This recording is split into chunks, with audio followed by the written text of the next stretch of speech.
And I call the Honourable Parliamentary Secretary to the Prime Minister and the member for Kooyong. And if he wants to speak from the front bench, he's welcome to do from this lectern. Right, thank you. A few weeks ago, I was visited by a constituent, Robin Fay, and a friend, Karen Clark, wife of Robert Clark, member for Box Hill. They came to inform me of an exciting new development which has seen Sister Mary Glowrey become only the second Australian to be on the official path to canonisation after St Mary MacKillop.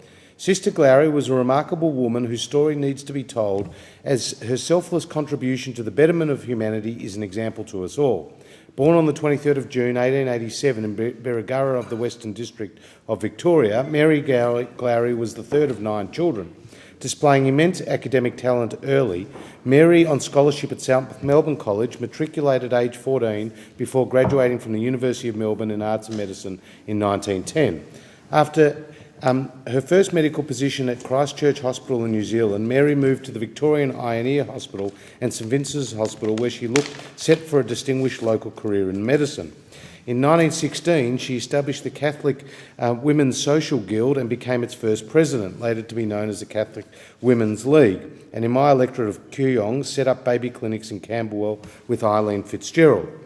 And she was for a time based at the Carmelite Ministry, the beautiful Carmelite Monastery around the corner in Kew. And with a younger brother at Xavier College in Kew, we formally claim her as one of our own in Kooyong.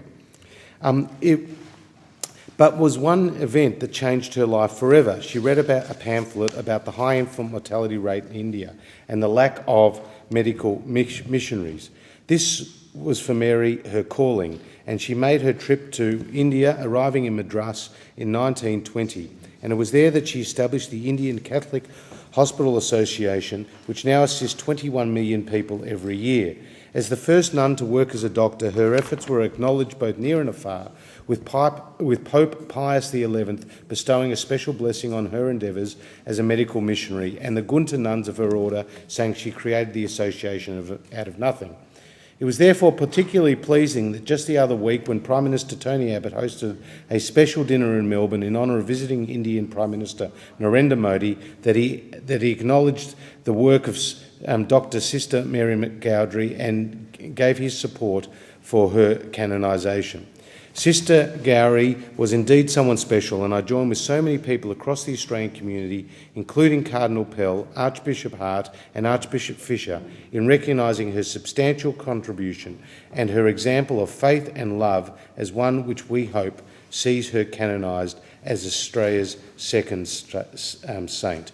Her efforts of yesterday prove a bridge between the Australian and Indian people of today.